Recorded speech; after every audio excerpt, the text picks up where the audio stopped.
दुर्ग जिले के ग्राम गनियारी में करीब 1.5 साल पहले हुई दादी पोती की दोहरी हत्या के बहुचर्चित मामले का पुलिस ने आखिरकार खुलासा कर दिया है।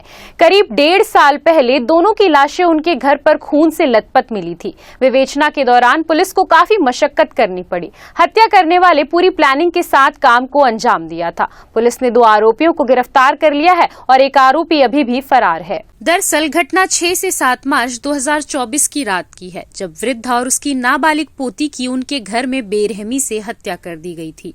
दोनों के शरीर पर धारदार और नुकीले हथियारों से किए गए कई वारों के निशान मिले थे।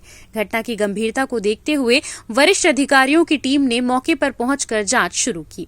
एफएसएल, फिंगरप्रिंट, डॉग स्क्वाड और विशेष जांच दल की मदद से 62 संदिग्धों से पूछताछ की।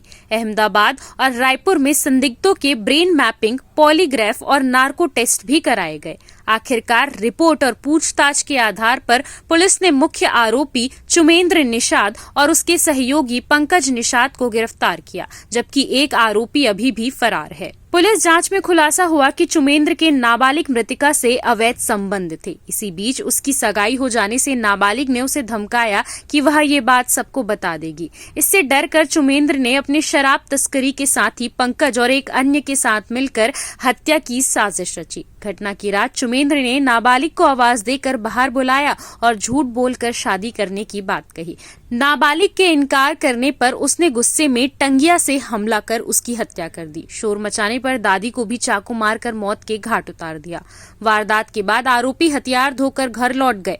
पुलिस ने चुमेंद्र की निशानदेही पर घटना में प्रयुक्त चाकू, पंकज निषाद से मोबाइल और स्कॉर्पियो वाहन जब्त किया है। तीसरे आरोपी की तलाश जारी है। इस खुलासे के साथ 1.5 साल पुराने गनियारी हत्याकांड से जुड़ा रहस्य सुलझ गया है। को मृत्यु हुई थी, जिसमें के हत्या का प्रकरण दर्ज किया गया था। पिछले करीब 1.5 साल से इसमें पुलिस प्रयासरत थी केस को सॉल्व करने में। तो फाइनली इसमें आज ये केस सॉल्व हुआ है। इसमें 2 आरोपियों को गिरफ्तार किया गया है। उसी गांव का एक आरोपी है चुमेंद्र और उसके 2 साथी हैं, जिसमें से 3 में से 2 लोगों को पुलिस ने गिरफ्तार कर लिया है और एक की भी गिरफ्तारी शेष है। तो घटना में यूज़ हुए हथियार और जो स्कॉर्पियो गाड़ी उसको जब्त कर लिया गया है और जो आरोपी है उनको भी न्यायालय के समक्ष पेश किया जाए। इसमें जो मेन आरोपी है उसके जो 2 साथी थे वो स्कॉर्पियो में उसके साथ आए थे और उन्होंने बाहर उसको रुककर पहरेदारी की थी और पूरा उसको घटना में कॉन्स्पिरेसी में साथ थे। जो आरोपी हैं इन्होंने जो मृतिका बालिका है उसको आरोपी पहले से जानता था। तो रात को उसके घर में गया और उसको अपने साथ लेके जाने के लिए उसको बोला कि मेरे साथ चलो।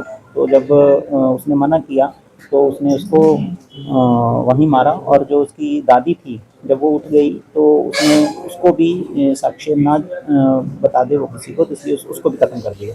तो घटना में आरोपी पहले से संदेह ही था हमारा, तो और कुछ और भी लोगों के संदेह था। तो उन सबके ब्रेन मैपिंग, पॉलीग्राफ और नार्को एनालिसिस टेस्ट कराए गए एफएसएल गांधीनगर से और एफएसएल रायपुर से। तो संपूर्ण विवेचना के बाद जब ये क्लियर हुआ है कि यही आरोपियों ने घटना को घटित किया है तो उस तत्पश्चात की गिरफ्तारी। मूल कारण इसमें संबंधों से रिलेटेड है आरोपी का। और नहीं, बिल्कुल जैसे मैंने बताया कि ब्रेन मैपिंग और नार्को एनालिसिस इसमें बहुत इंपॉर्टेंट कड़ी हमारे निकले।